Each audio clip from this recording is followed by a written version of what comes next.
everybody, welcome back to the Cabral Concept here on our Friday review. Hopefully we've got some great research for you each and every week. Try to bring you 2 new studies that I think will serve you, will serve your loved ones well. Today, I like to focus a lot on the all-cause mortality. So as we get older, what do we need to be focused on? Cardiovascular, blood pressure, type 2 diabetes, cancer, Alzheimer's, dementia, right? Those are the top 5 that if we can delay those or not get them at all, we add more than a decade to our life. And that's the truth. We go from living in mid-70s to mid-80s and beyond just by making sure that we prevent those. So one study there on a good thing to be on the lookout for that was new to me, so I wanted to bring it to you.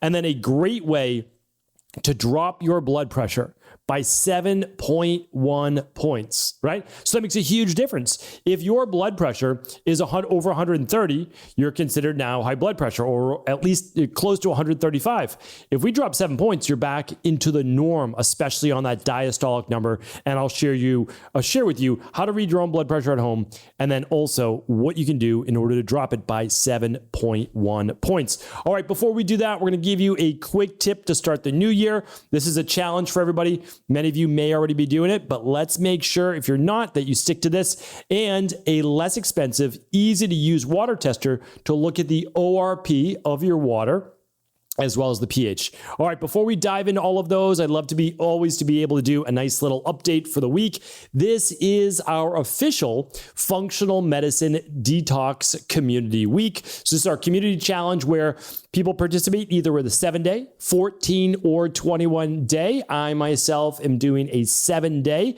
detox. If you've never heard about it before, this is different than a green juice or intestinal cleanse or any of those. This is actually allowing your body to remove toxicity, inflammation, balance hormones, balance blood sugar to a far greater degree, all based on clinical science. You can see it all at stephencabral.com/detox.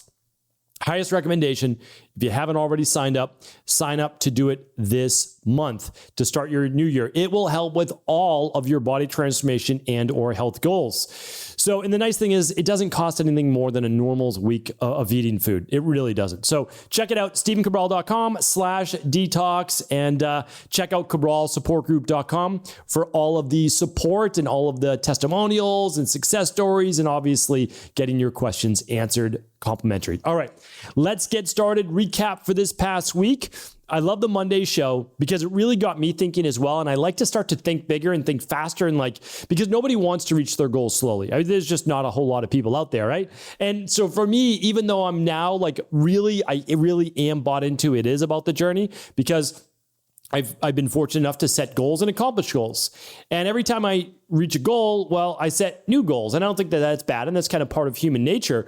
But I always realize that, yeah, reaching the goal is great, but it truly is the challenges, the obstacles in order to become the person who's worthy of that goal that truly makes it worthwhile. Now, having said that, as you get older, you don't want a goal to take 10 years. So if you could condense that, that's what you want to do. So that's what Monday's show is really all about. Is it 10,000 hours of mastery or 10,000 iterations? So check that out. That was episode 3258, but all shows are at stephencabral.com/podcasts. All right. Tuesday's show was what to run for your iron levels on your blood work.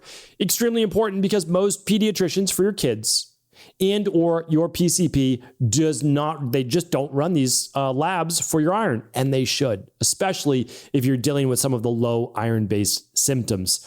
Wednesday's show was how to calculate your daily caloric needs. I literally give you the calculator, and then also how to figure out your daily energy expenditure, and then how many calories to add if you're looking to gain weight, how many calories to remove if you're looking to lose weight. And I do the same thing myself. So check out that show.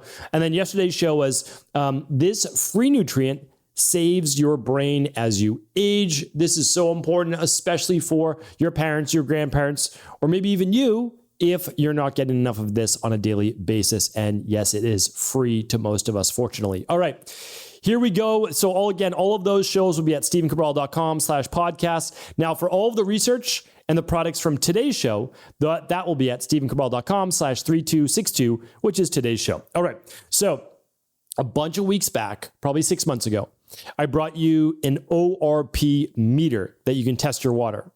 And the way that you can kind of learn about, if you've never heard about all of this, check out stevencabral.com/hydrogen-water. And if you can't remember any of this, I'm going to just link it up at episode 3262. So on that page, I go through ORP water meter testing, because most of us are drinking oxidized water. That's just a fact. And what happens is when we add that water to our body, we're adding more free radicals, just plain and simple. Now, again, hopefully we're eating good nutrition, good food, and all these great things, so we're helping to combat that with antioxidants.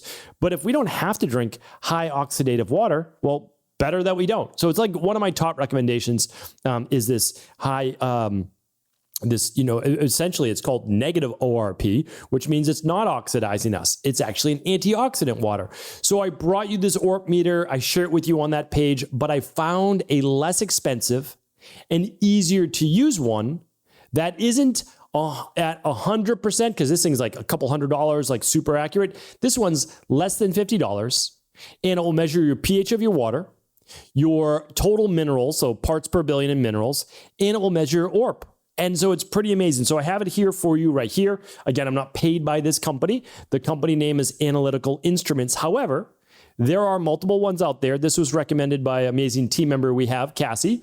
And so I said, all right, I'll get it. I'll test it out myself. So what I did was I purchased this, and it's simple calibration. It takes 5 minutes. They give you a little solution. You put the powder in, and then it's basically a 6.86 they tested for in order to calibrate your pH. Now, you can take this little meter. If you're not watching this in video, that's okay. It's basically a little handheld meter. It's about the size of my hand. You place it in a glass of water, and you literally press the on button, and you have it on pH, and you can test the pH of your water. Now, you don't need pH of a 10 water. That's not necessarily what's best for you. But you certainly don't want to be drinking acidic water all day long. That's not necessarily good for you either. So I look for water between 7.5 to 9.5. That's natural for the human body. It's not going to mess with your stomach acid. Once you start going above 9.5, then you don't want to be drinking that at meals. You can drink it between meals, but you also want to be careful that it's a more natural. All right. So anyway, this gives you the pH, but what it does, and what I really wanted to bring you this for, is for ORP, oxidative reduction potential. And what this does is it looks at whether it's an antioxidant water or it's an oxidizing water. And if it's a negative, it's antioxidant. That's what we want. And if it's a positive, it's oxidizing. The higher the positive, the more oxidation, the more free radicals in our body. The lower, the more negative it is, the more antioxidant. Now, there's a happy balance because you can kind of manipulate it, but if you can get a water to be negative 200 to negative 300, amazing. You might be able to even get it to negative 500, but then you have to just be careful the pH of the water is not too high, right? So we don't want to overdo anything in any direction. Anyway, I'll let you know. I'll be testing this out. I already did the test for it. The calibration works great. Now I'm going to be playing with it with all different types of water versus my natural ORP meter. I'll probably do a follow-up, but also this will be on my resources page in the future as well. Today, it's going to be at stevencabral.com/3262. Check it out. All right. Next up, instead of a book review this week, I've got a challenge for you. I'll be doing probably one a month in the new year. I used to do this back in the day. I really like it. Here's what I want you to do. It's not going to cost you more over the course of, let's say, like a 3-month run. But what I know a lot of people have aluminum baking pans, aluminum cooking pans, where you put your veggies on or you put your sweet potatoes or whatever it might be. And a lot of people wrap everything in aluminum foil. This year, what I really want you to do, I want you to connect with whoever you live with in your house, and you just say, we're going to get rid of all the plastic wrap, and we're going to get rid of all the aluminum foil. Because I've now run well over 100,000 minerals and metals tests.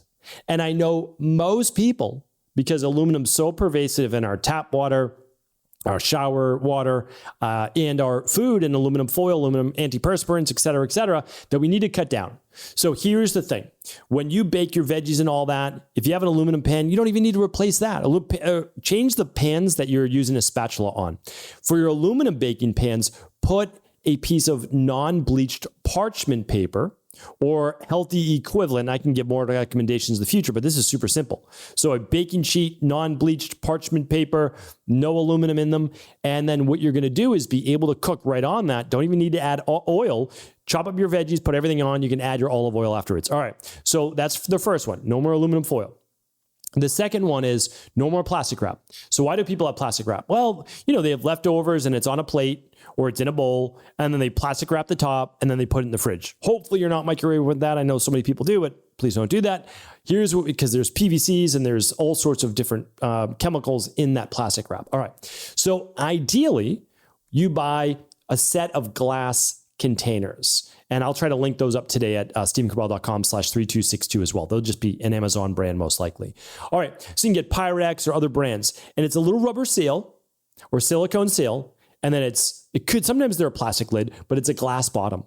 And so what you're doing is you're putting the food in there rather than using this plastic shrink wrap, which leaches chemicals right into your food, especially if that food is put in somewhat hot. So those two things now, in the long run, will save you money, or it'll at least be a 1-for-1. So if you get to use the glass storage containers over and over, eventually it saves you money over all the plastic wrap. And then instead of aluminum foil, you'll do parchment sheets, and that's kind of like a 1-for-1. All right. So that's my goal. Let's get rid of the aluminum foil. Let's get rid of the plastic wrap in this new year. All right. Next up, 2 research studies for you. Sometimes I don't like to, but I'll bring you a negative, but then I always want to end with a positive. So this is no different today. This one was interesting to me. I am someone that lived in cities for, let's call it 2000 to 2022. So 22 years I lived in a city. Now, here's the issue. So when you're in a city, a lot of noise, a lot of traffic, and all of that does affect the brain over time. Here's what they found. And the reason why I want to bring this to you, huge study. It's a 10-year study of more than 2 million adults ages 16 over. And it was done out of the McKinney Moller Institute at the University of Southern Denmark in Odense. I apologize if I'm mispronouncing that. And it was published in BMJ. So a very prestigious journal. It said that noise from traffic and railways, meaning railroads, increases risk for all-cause dementia, Alzheimer's disease, vascular dementia, and Parkinson's disease related dementia by 16 to 27%. So it increases your risk by 16 to 27%. That's a big risk factor. That's why I wanted to bring this to you. So previous research associated traffic noise with increased risk for heart disease, obesity, and diabetes. All right. So the issue is it didn't give an underlying mechanism, but when we think about it, it actually looks at decibels and noise, and that can cause increased stress on the body, which could lead to increased constriction of the capillaries and blood flow and inflammation, which could then lead to essentially these multifactorial based diseases, such as issues with the brain, issues with the nervous system, issues with the cardiovascular flow, right? So this is actually pretty important. So what can we do? Well, if you're in the city, you get soundproof windows, you get noise blocking windows, or if you live near a railroad or high traffic highway, noise proof windows. Now, is that a cheap investment? No, I totally get that. But also, if you're looking to rent a place, you might not rent at a place that's super loud, right? Like you want to go there during peak day and say like, okay, what's going on? Is there a lot of noise? Something to be aware of, especially 60 plus, when it's going to become more exacerbated. All right. So I wanted to share that with you. It's not an immediate fix sometimes, right? Like, so I lived and worked in the city. My daughters went to school in the city. I was in downtown Boston. Not like people say, oh, where are you from? Boston. Like, oh yeah, but you're really from Wellesley, right? Well, Wellesley's amazing, but it's not Boston, right? It's outside of Boston. And so when you share it with people, like when you live in the city or you live near noise, like I had family who lived near railroad, and like, okay, the train went by every however often. I don't think that's as big a deal, honestly. But if you're exposed to essentially chronic noise, it could be chronic stress in the system. All right, let's end with a high note here. This one is, I think it's fantastic as well. This study was done on 342 people. Average age was 49. Research was done at the China Academy of Chinese Medicine Sciences in Beijing. This is probably pretty close to the hospital that I studied at, which is pretty cool. And this was published in JAMA. So again, another reputable journal. And so the reason why I bring this up is that at the hospital that I was at and like its sister locations, they were doing Qigong and Tai Chi studies, which is pretty great. The hospital that I was at was more traditional Chinese medicine blended with conventional medicine. They still did MRIs and CAT scans and X-rays and all of those things. But then they also did, where I was working, more of what they call Chinese physiotherapy. So we used Chinese chiropractic, acupuncture, what they called minor surgery to work on different fascia, things like that. So anyway, it was a great experience. Obviously, I loved interning there. I was only one of 3 people that spoke English, plus my teacher who took us through the clinicals. But anyway, a really great time, and I'll always have fond memories. It wasn't easy necessarily living there, but it was worth it, I feel. So anyway, here's what the study said. After a year of either Tai Chi or aerobic exercise 4 times a week, average blood pressure in the Tai Chi group fell by 7.1 points versus 4.61 points for those doing aerobic workouts, which would be like cardio, running, jogging, etc. The Tai Chi participants also had better results after just 6 months. This is pretty cool. And here's why. Although I don't do Tai Chi, I used to do Qigong in the past, which I love. And that's not necessarily widely dissimilar, but Tai Chi is a lot more flowing movements. And it's an amazing thing to do, especially as people start to get older. They want to work on fall prevention. Their bodies might not be as strong as they used to be. They want to work on balance. It's incredible. It really is. And so here's the thing. This is a great clinical result. If your blood pressure is over 130, to do this 4 times a week for like 20 minutes, 30 minutes, it's relaxing. It helps strengthen the core. It helps work with balance and fall prevention. It helps relax. The reason why it works is that it relaxes the nervous system. It literally works on breathing and calming the sympathetic nervous system, which is fight or flight, and it moves you into the rest and relax. So incredible. Now, here's the other nice thing. You could do Tai Chi, but if you're like, I'm just not going to do Tai Chi. Well, Tai Chi will lower your BP by about 7 points. Now, what do the results say for aerobic? About 4.5 points. That's not so bad either. If you go from 130 back to 125, you're doing pretty well. So you could incorporate both, of course, but choose one or the other. I like that they compare them to each other. And I do agree, like without a doubt, finding a way to calm that mind and nervous system is incredible with Tai Chi. But yeah, they can both be great. Choose one, stick to it. 4 times a week. I think that's great medicine right there. So hopefully this was helpful. I'm going to link everything up again at stevencabral.com/3262. If you ever have any questions, just let us know. Take care, buddy. Have an amazing rest of the week and weekend, and I'll be back tomorrow answering our community's questions on our Cabral House Calls. Take care. Thanks so much for tuning into today's show. Before you go, don't forget to hit that subscribe button. I want to make sure that you're getting our daily content, not missing out on anything functional medicine, wellness, weight gain, weight loss, anti-aging, living longer, stronger, and all of the most cutting-edge research. And if there's any topics you want to hear, feel free to leave them in the comments below. Take care.